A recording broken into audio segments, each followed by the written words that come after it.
Gila, kita tuh mengagumin Amerika lebih hebat. Itu karena kita keseringan nonton film Hollywood. Memang nggak pernah ada ya, oh ini tamatan Rusia hebat. Nggak pernah, diumpetin. Salah satu aspek penggalangannya di Kumham itu dihapuskan. Waduh. Karena negara harus hemat anggaran. Itu karena mereka tidak memberlakukan si yang gagal ini koruptor semua. Kalau di kita kan langsung dibubarin koruptor. Iya, iya. Nah, Sementara yang koruptor beneran baik-baik aja. Brin, kalau bisa dilepas ke bukan lembaganya, jangan menjadi pencipta, tapi dia lembaga otoriti saja, cuman pensertifikatan. Lepas semua ke swasta. Mbok ya dicoba diurai. Kayak Pak Helmi tahu, ternyata sertifikasi susah. Apa yang bikin sertifikasi susah gitu kan? Ternyata karena takut salah pejabatnya. Lah, kalau pejabat jadi takut salah semua ya nggak akan maju-maju. Kita bertiga bisa ketemu untuk mengatur acara 17 Agustus di Rusia tahun depan. Jadi orang-orang nanti rame-rame di IKN, kita di Moskow, ya kan?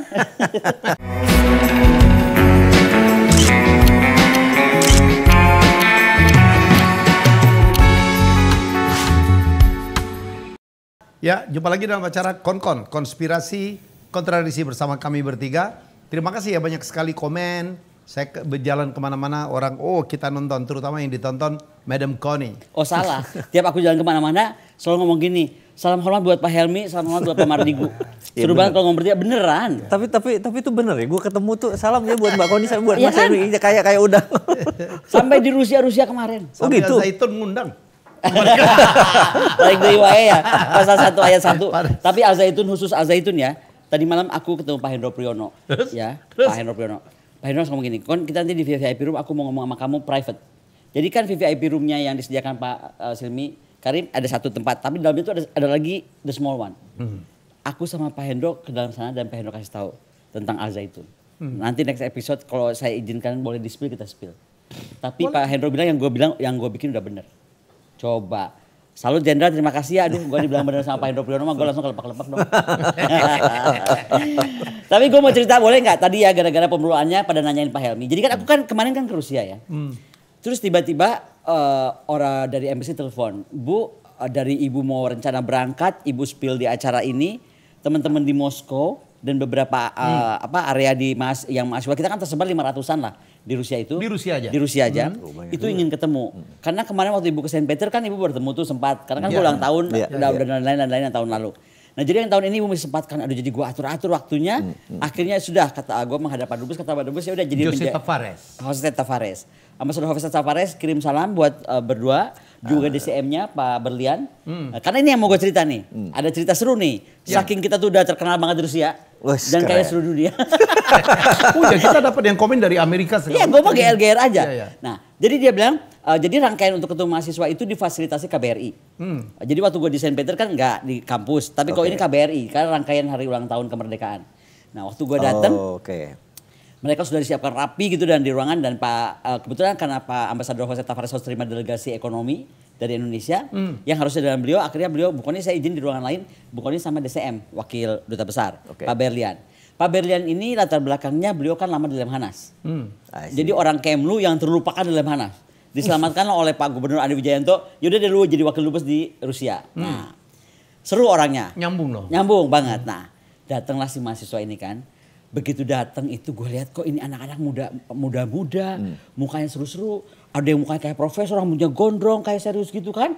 Ada yang bener, modelnya lain-lain. Ada yang sangat malu-malu, ada yang sangat islami, ada yang ini, ada yang itu. Pokoknya gue perhatiin cepet kan. Begitu mereka bilang, Bu, saya cuma ngobrol santai nih, gak mau terlalu serius. Pokoknya seperti gaya ibu di Pak Mardigu dan Pak Helmi kan. Yaudah akhirnya bilang, sebelum gue ngomong gue kenalan dong, lu siapa gue gak tahu. Nah ternyata, karena gue pengen tahu nih. Orang-orang Indonesia, anak-anak muda kita yang pinter-pinter ini dari mana aja? Dan kenapa ke Rusia of all the places in the world? Gitu. Ada yang ganteng dari Ambon.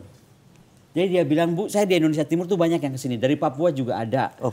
Karena ternyata Rusia ini kan membuka banyak sekali kesempatan. Iya, kesempatan dan juga apa sih namanya itu beasiswa. Nah, ini by Rusia. By Rusia. Oke. Makanya ada, walaupun mereka di Moskow itu ada yang dari tempat-tempat jauh. Gue juga lupa namanya lah. Pokoknya dari beberapa daerah. Nah, ada yang ambil airspace. Ada yang ambil cyber. Ada yang ambil ahli minyak tapi yang untuk kedalaman bumi. Pokoknya kan teknik gitu gak ngerti. Ambil fisika, nuklir.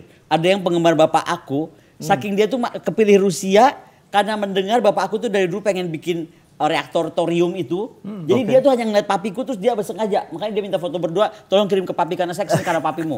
Gitu kira-kira. Anaknya kayak penyanyi, cakep, ganteng, diikat rambutnya. Pokoknya gak kelihatan nerd gitu. Nah, inti ceritanya semuanya, begitu kita udah ngobrol seru dan lain-lain, tahu-tahu si moderator ini ngomong sama aku. Bu Kony katanya, saya tuh mau tanya ya, kenapa sih kalau lulusan Amerika tuh ada Berkeley Gang, MIT Gang gitu kan. Ana Gang, ini sekarang Gang, gitu Illinois, kan? Harvard gitu kan, Oxford. Sekarang Illinois. Illinois. Lagi gitu kan. nguasain Illinois. Lagi Ya. Illinois. Kenapa kami di Rusia yang ilmunya sudah sangat canggih-canggih, kalau aerospace banget yang super canggih. Kalau Nggak ada begitunya, kalau ahli kapal, ya kan, juga canggih, bisa ke kedalaman bawah permukaan dan lain-lain. Pokoknya ilmu-ilmu yang tengah larti, kalau bahasa aku mah tengah larti aja. Kayak ada yang ahli ekonomi apa, lu ngomong apa sih, gua nggak ngerti. Gitu, karena ternyata ekonomi itu ada ekonomi apa nggak ngerti. Dan tidak diakuin. Pertanyaan mereka gini, Bu Kony, kami ini juga nanti pulang, apakah orang kenal kami? Apakah orang tuh dengar Rusia tuh masih kayak, mohon maaf Bu dengan segala hormat, kok dianggapnya kalau kami lulusan Rusia tuh kami berarti PKI gitu. Iya, Seolah-olah kayaknya branding itu tuh selalu ada. Orang tuh apa nggak baca berita ya, katanya bawa Rusia tuh udah berubah banget, Cina juga udah berubah banget gitu.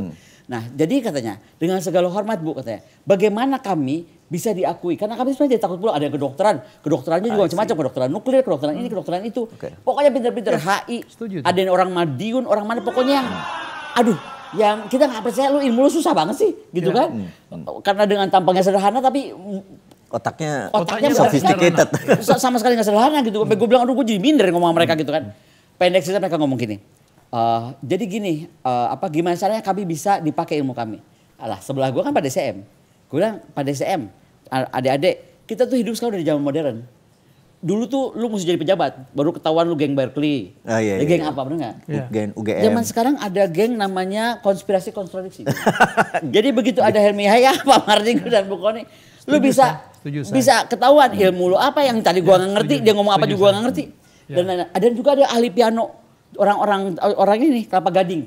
Dia belajar piano klasik yang susah banget itu karena dia ngerasa dari kecil itulah pusat ilmu piano klasik. Gila. Anyway, Tchaikovsky. Ya. Jadi akhirnya aku bilang pada SM, ini menarik dong aku bilang. Terus akhirnya anak-anak itu ngomong apa? Anak-anak yang minta nih bukan gue. Bu, 17 Agustus tahun depan katanya. Kenapa nggak Ibu, Pak Mardinggu dan Pak Helmi Yahya menjadi bagian daripada peringatan hari 17 Agustus? Oh, Siap ya? Gue dengar nggak perlu pakai visa ya, Boy?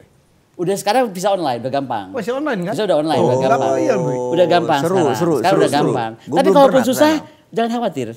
Lu mau gue kasih karpet apa? Gue mau kasih karpet apa? Iya juga ya yang disampaikan oleh mereka ya. Karena mereka tuh hebat-hebat. Karena saya punya partner Rusia, si Ruslani dari Chechen. Gila, kita tuh mengagumin Amerika lebih hebat. Itu karena kita keseringan nonton film Hollywood. Di mana Rusia selalu kalah. Tapi sebenarnya sejati luar biasa. Nah, memang nggak pernah ada ya. Oh ini tamatan Rusia hebat. Nggak pernah, diumpetin. Nah kita ingat dulu kakak angkat saya dulu dikirim oleh Bung Karno, ya kan? Iya waktu itu sekolah kan banyak sekali tuh, termasuk almarhum Sumanjaya banyak sekali tuh. Ada seniman ke negara-negara Soviet. Iya. Dan aninya afiliasinya. Iya. Yang terjadi begitu terjadi peristiwa tahun 65 itu, mereka nggak bisa pulang. Pokoknya dianggap PKI lah. Dianggap PKI, dianggap terafiliasi. Ya, kakak saya itu dulu udah kerja di satu BUMN, dipecat, diturunkan karena dianggap tidak bersih lingkungan. Zaman itu tidak bersih lingkungan. Apa salahnya gitu? Mereka kan orang-orang dipilih oleh Bung Karno untuk dikirim ke Soviet, untuk dapat beasiswa, belajar, tapi akhirnya dibegitukan. Dari Ceko juga ada kemarin ya. Ceko ada. Sampai di Belanda banyak. Di Belanda banyak. Orang-orang Indonesia hebat-hebat tuh. Loh kemarin yang di acara 17 Agustus di KBRI Moskow, itu ada profesor, aduh gue lupa namanya, mohon maaf Prof. Tapi itu kata Pak Jose Tavares, kata ambasador, itu langsung ditawari Pak Jokowi untuk pulang. Yeah. Tapi mungkin beliau banyak mendengar bahwa kalau di sini itu kita pulang, kemudian biaya riset itu, nggak diakui satu hal, tapi biaya riset itu kan mahal. Yeah. Itu ya, kalau orang tuh bereksperimen dengan penelitian seperti Pak Helmi bilang, kan nggak bisa dianggap pasti harus jadi. Namanya juga penelitian. Kalau pakai biaya uang negara itu. Iya. Nah ini ya Wi, saya kan ngerti keuangan negara. Saya pernah menjadi pemimpin dari sebuah lembaga negara. itu tuh memang setiap kali kita nyusun anggaran dengan tujuan apa itu harus berhasil tuh. Kalau Kalau nggak penelitian berhasil, kan nggak bisa. kalau nggak berhasil menjadi persoalan diperiksa kita. Sementara penelitian itu R&D itu kemungkinan berhasilnya tidak bisa dijamin. Makanya dalam akuntansi R&D itu harus langsung di-expand. Ada Menurut gua R&D itu harus kayak intelijen. Nggak boleh dilihat numbersnya. Iya. Yang pasti missionnya harus jadi. itu. Itu yang paling Bukan penting. Jadi cost-nya. ada dua hal ya yang Iya. terjadi di Indonesia ini aneh. Intelijen dan R&D untuk ilmu pengetahuan itu diperlakukan sama dengan yang lain. Iya. Sehingga tadi seperti Pak Helmi bilang, kenapa gue ngomong kita. soal intelijen? Iya. Jadi gini loh, sekarang tuh kan intelijen itu bukan cuma di BIN ya, bukan cuma di BAIS, tapi imigrasi itu ternyata kan intelijen itu harus canggih. Nah, salah satu tugas di intelijen itu penggalangan. Gue tuh baru tahu dari Pak Silmi Karim dan kawan-kawan. Salah satu aspek penggalangannya di Kumham itu dihapuskan. Waduh. Karena negara harus hemat anggaran. Padahal lu tau nggak intelijen itu the strongest point itu adalah mau lu pakai apapun yang canggih, tapi human atau human intelligence itu yang paling canggih. Karena human itu kan Bukan dia mesin, pakai bukan rasa, mesin. pakai Nah. segala macam, ya kan? Nah, Itu benar. itu kan. Nah, karena itulah penggalangan itu menjadi unsur utama kalau menurut Pak Hendro Priyono. Jadi itu artinya namanya dana penggalangan itu nggak boleh dipotong. Iya. Nah ini kan gila. Dan abstrak loh, penggalangan itu biayanya abstrak. Abstrak. Sama dengan R&D itu kan abstrak. Kayak bapak gua mau teliti thorium. Ya nggak bisa dong kalau lu dengan segini harus hasil. Harus berhasil. Aku yang larang papi, jangan Pak nanti papi dianggap korupsi. Kita kan kemarin ngebahas Oppenheimer ya. Ya, Gimana ya, Oppenheimer itu mencoba berkali-kali gagal sampai akhirnya ngabisin $2 billion saya pikir ya. Iya. I forgot the numbers tapi ya gede banget. Segitu tuh, baru berhasil. Apollo, yang berhasil tuh Apollo 11 loh. Artinya 1-10 kan gagal. Luna berapa yang mendarat? Luna yang bisa tenang mendarat Luna bagus. 5. Luna 3. Luna 3, artinya 1-2 gagal gitu. 1-2 gagal. 1 crash. Enggak berhasil. 2 kebanting jadi banyak yang barang-barang yang rusak. Tapi yang ketiga Jadi dan ini yang harus seterusnya. kita pikir ini, Nah, ya. itu karena mereka tidak memperlakukan si yang gagal ini koruptor semua. Kalau di kita kan langsung dibubarin koruptor. Iya. Nah, Sementara yang koruptor beneran baik-baik aja. enggak. Lu jangan lihat muka kayak gue kayak gitu. Gue soal pas di Moskow baca Ibu Megawati marah. Kenapa Sambo hukuman mati dibacakan? Gue rasa Bu Mega mesti marah, bukan cuma Bu Mega mesti marah, semua mesti marah. Iyalah. Jadi baik lagi coba. Ada solusi sebenarnya. Jadi research kalau nih seandainya research itu bagian dari tax deductible ya namanya. Tax deductible tuh misalnya gini. Tax deduction. Tax deduction. Jadi bisa dididak. Contohnya gini. Jadi misalnya tahun ini Mardigu ini harus bayar pajak karena profitnya 100 miliar, gue harus bayar pajak 25%, 26 miliar. Oke. Ya, gitu ya. Kalau gua membayar sebuah riset, katakanlah habis 10 miliar, maka gue dikurangin. tinggal bayar 15. Itu kalau kita berpihak kepada penelitian. Itu maksudnya. Ya. Kalau negara mempunyai grand plan seperti itu, Maju kita. kalau kita maju, gua akan ikhlas membayarin itu ketimbang Ya. unsur-unsur yang lain, gitu ya. Jadi ini yang harus kita ubah adalah sistem keuangan kita dulu, karena problemnya kan pasti di keuangan. Karena kita mau prudent, tapi kita menyamakan bisnis dengan riset nggak bisa sama. Ya. Jadi riset lebih baik dilepas ke publik. Jadi BRIN kalau bisa dilepas ke bukan lembaganya, jangan menjadi pencipta, tapi dia lembaga otoriti saja, cuman pensertifikatan. Lepas semua ke swasta. Memang udah begitu. Ini lembaga pensertifikatan, tapi sertifikasinya lama banget. Ceritain dong yang Pak Emil cerita yang orang sampai frustasi banget. Oh iya, banyak sekali yang frustrasi. Jadi lama banget untuk menegak sertifikasi. Dan hati-hati, takut salah lagi-lagi. Kenapa? Karena mereka adalah pejabat publik. Karena mereka adalah ASN yang takut salah. Kalau salah urusannya panjang. Itu ini yang masalah hukum nih. Teman-teman Rusia nggak mau balik, jangan kayak Iya gini. gitu. Ini nggak panjang. Bukan nih. mau balik. Jadi di Dia situ mau kan ada balik. verifikator tuh. Verifikatornya lama banget. Takut salah. Kalau salah kan persoalan panjang. Teman-teman sekarang inovator. Oh, si pejabatnya takut salah menandatangani. Jadi padahal namanya Jadi riset. hati-hati banget dan panjang banget. Riset itu kan eksperimen ya. Ya. Eksperimen itu nggak boleh takut salah. Segala macam lu mesti cemplungin aja coba-cobain, betul nggak? Namanya eksperimen. Namanya juga eksperimen Makanya gitu. Yang terjadi sekarang banyak sekali inventor kita yang itu dia udah ngambil sertifikasi di Australia, di Singapura, di Malaysia. Karena lebih Itu lebih cepat. Nah, orang Indonesia teman-teman itu lebih mengaccept itu tuh. Kalau udah udah keluar kalau sertifikasi udah di Amerika. disetujuin di Australia, Australia, beban Jepang. beban takut salah memverifikasinya juga menjadi berkurang. Nah, kenapa ya? Gue rasa ada sistem yang salah. Sehingga tadi dua hal ini membuat akhirnya ini jadi terbelakang kan. Betul nggak? Jadi menurut terbelakang. Jadi kalau aku lihat misalnya visionnya kepala negara kita ya. Presiden Soekarno udah mimpi ke bulan lah. Kemudian bangun segala macam termasuk reaktor nuklir lah. Kemudian melarang siapapun eksplorasi sampai kita mampu sendiri. Itu kan bahasa yang dalam artinya. Krakatau Steel dibangun dan lain-lain. Itu kan punya mimpi besar. Industri strategis kita itu akan membuat kita jadi berdikari dan mandiri tadi. Seperti Rusia. Nah kalau ini ada stuck. Harusnya kita duduk bersama. Gue gak tahu lah kalau kita gak pernah diajak duduk sih ya.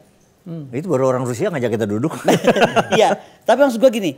Mbok ya dicoba diurai. Kayak Pak Helmi tahu. Ternyata sertifikasi susah. Apa yang bikin sertifikasi susah gitu kan. Ternyata karena takut salah pejabatnya.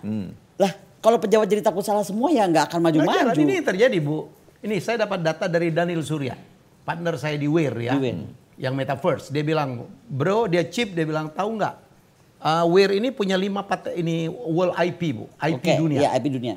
Dia punya 5 Bu. Dia bilang, lu tahu nggak bahwa Indonesia itu setiap tahun, ini dia ngomong beberapa tahun yang lalu, semoga selalu meningkat, hanya mendaftarkan 8 paten dunia. Per tahun? Per tahun. Sementara Korea Selatan 8 sehari, only by Samsung. Belum yang lain-lain. Oh iya.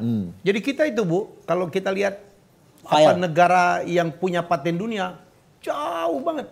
Dan saya pernah nyari itu, siapa sih pemegang-pemegang paten, penemuan-penemuan inovator dunia asal Indonesia itu dikit banget. Pak Habibie dengan Mr. Craig-nya. Ya. Terus ada ini berapa? yang jalan layang. Sosok bahu. Ya. Oke. Enggak banyak. Sutami, jadi mungkin sekitar yang terkenal banget 11. Ya, apa yang 4G LTE itu Indonesia tuh. Banyak sekali yang akhirnya juga didaftarkan di luar negeri tuh.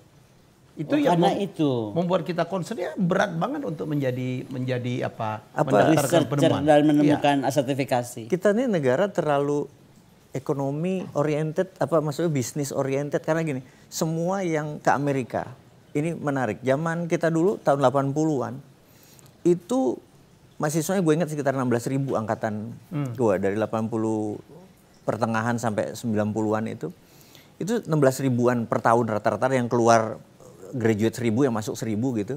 Ke luar negeri? Maksudnya dari Indonesia di Amerika, kita bicara Amerika dulu nih. Nah itu 60% itu bidangnya science. 60%? 60%. Jadi yang 40% itu yang social science seperti gue, applied psychology gitu ya. Atau bisnis dan lain sebagainya, entah itu finance, entah itu segala macam tuh 40%. Yang 60% ini science. Nah, Gita terakhir, Gita Wirjawan bilang itu terbalik. Jadi 90% yang datang ke Amerika yang dan sekarang jumlahnya lebih kecil itu social science. Yang belajar coding, belajar kayak gini ini cuma 10%. Karena kalau gue bilang itu tadi, akhirnya mereka cari aman juga. Cari aman itu. Betul nggak? Karena kalau yang tadi high tech banget, terus high science banget gitu, di kita jadinya jadi stuck dia. Nah kita harus gini, untuk membuat negara maju kita harus menciptakan orang-orang scientist, orang-orang pure. Nah teman-teman yang Rusia nih kayaknya kita harus rangkul nih, kita harus buat acara supaya mereka nongol. Supaya mereka saya dengan senang hati ya dengan channel saya punya please come, apalagi kalau kita ke sana ya. Kita ke sana. Karena mereka kan tersebar di Rusia itu kan gede banget, tersebar di beberapa tempat. Jadi kalau itu diacarkan jauh-jauh hari 17 Agustus ini besok, maka mereka akan bertemu kita dalam hall yang lebih besar.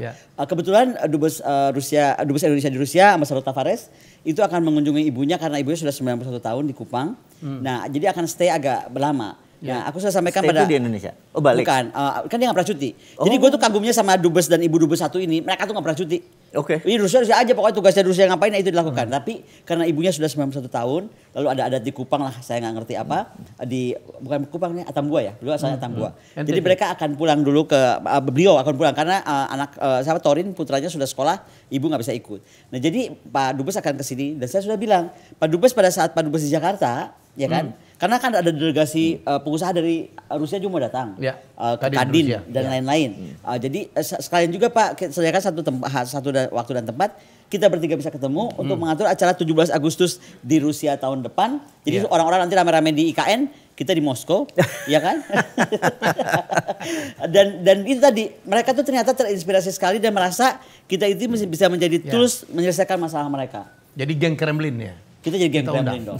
Jadi geng Kremlin dong. Iya dong. Iya. Gua Karena belum geng pernah Kremlin itu kesana, membanggakan banget. Iya.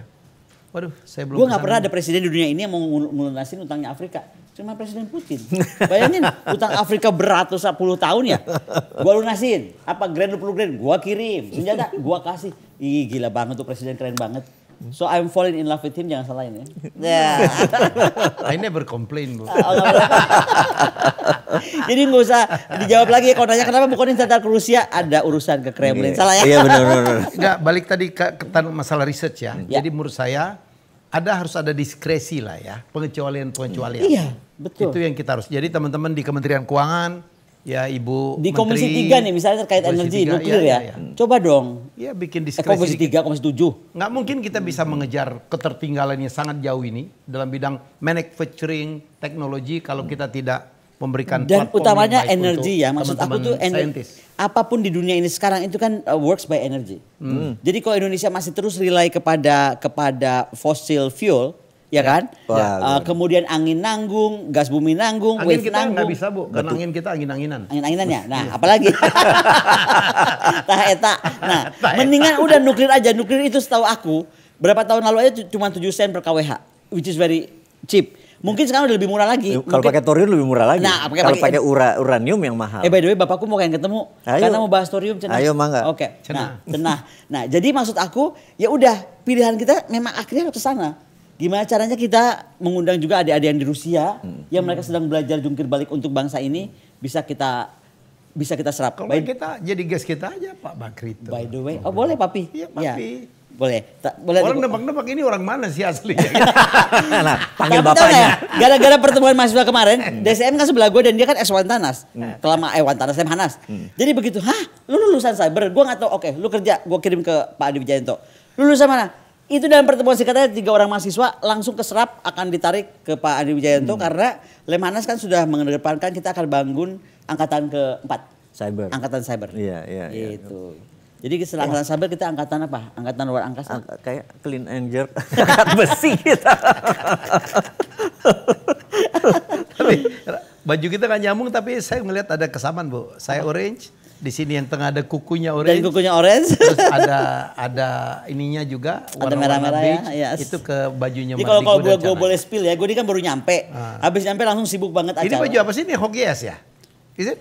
I don't know, ini gue cerita aja. Pokoknya gue cerita nih, gue nyampe, gue gak sempet bongkar baju. Jadi pas aduh mesti ke Pak Helmi, apa ya? Gue grab aja semua dari koper, kabur.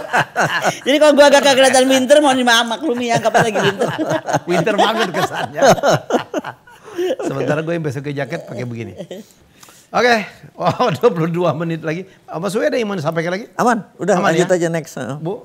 Sudah, kira-kira itu. Jadi buat kita looking forward to meet Ambassador Jose Tavares. Ya. Dan looking forward to see adik-adik di Rusia. Dan coba nanti kita ketemu 17 Agustus insya Allah tahun depan. Dan bagaimana kita bisa mengeksplor mereka dan ilmu keahlian mereka. Betul, dan betul. sains yang mereka geluti hari ini. Termasuk sains dalam musik loh, budaya Itu keren. musik Oh, itu. itu keren, itu keren. Itu keren banget. Klasik, ballet. Betul. Iya, betul. Bolshoi. Wah, Iya. Rusia. Tapi Walaupun janji saya ya kalau belum kita pernah jadi kesana. berangkat tahun depan insya Allah kita mesti ke si museum aeronautik itu. Oh Siap. setuju. Wah Nah, keren itu. Itu makin Dan pasti meyakinkan. saya ke Saint Petersburg. Saint Petersburg, oh itu harus. Saint Peter, Di Saint itu Peter. library terbesar dunia adanya di Saint Di Peter. sana. Lu tau nggak? Vodka zaman dulu itu kan Iya. dibuat untuk raja lain lagi. Salah satu unsur vodka itu ditemukan oleh Rusia ada dari Jawa, Pulau Jawa, salah satu bumbunya. Satu. Nah tapi yang gue bawa juga lu agak percaya klinik nggak? Karena kan sekarang gue kan anti penistaan agama. Jadi kalau menista agama lu ngapain aja boleh, oke? Ya. Gue entah akan baca bahwa di Saint Petersburg itu ada dari Mesir hadiah untuk dulu Raja Tsar Rusia 2 singa. Ketika lu singa itu, ya kan? Dan lu berdoa, Ya. apapun yang lu wish Katanya tercapai. dikabulkan. Iya. I have a story. Bu, ada satu di Praha, di Prague ya, Yes. di Prague, Ceko. Jadi juga ada satu singa Yes. yang kalau dielus gitu dan make wish akan dikabulkan. Iya. One day saya ke sana dengan 40 orang artis Indonesia. Wah mereka berdoa semua, ngelus. Gue bilang, lo mau pengen kaya, pengen jauh banyak. Pengen jodoh. Pengen jodoh. Saya yang terakhir, Bu. Saya yang terakhir tahu nggak doa saya apa? Sehingga saya diuber sama mereka. Apa? Saya bilang, tolong jangan dikabulkan permintaan teman-teman gue itu. Ngaco semua gitu. Ke cancel langsung. Langsung semua.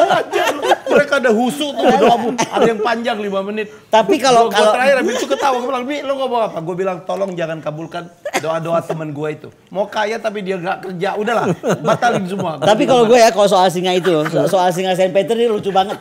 Jadi waktu itu kan lagi frozen, lagi dingin banget ya. Jadi megang itu perunggu kan dinginnya kayak apa? Gue langsung nempel kayak istilahnya. Sini saya. Iya. Jadi harus ngusap kepalanya, ngusap gigi taringnya, dan ngebisikin ke telinganya sambil menatap si singa satu lagi menatap dia. Oke. So this is serious. Itu ritualnya gitu ya? Ritualnya. Lu percaya nggak? Tapi makanya gue bilang kalau bener-bener gue nyembah yang lain lu jadi siap-siap ya. Jadi gue tuh ngomong begini. Gimana caranya saya mau diundang Presiden Putin? Oh, ngomongnya gitu? Demi Tuhan. Sebulan kemudian gue diundang ke Valdai. Coba. Jadi pokoknya kita ke Saint Peter, believe it or not kita minta sama. Tapi jangan berdoa apa yang gue doain gak kekabul. Kalau gitu gue harus doa duluan. Lu paling duluan. Iya. Batalin Bener. Dia paling duluan. Ya, kalau gue duluan. Abis itu gue yang batalin dia. Ya. Jadi nanti kalau gue duluan gue akan bilang, oke, ini doa saya, tolong jangan dikabulkan yang di setelah saya. Bapak kan. Ketemu lagi dalam episode selanjutnya.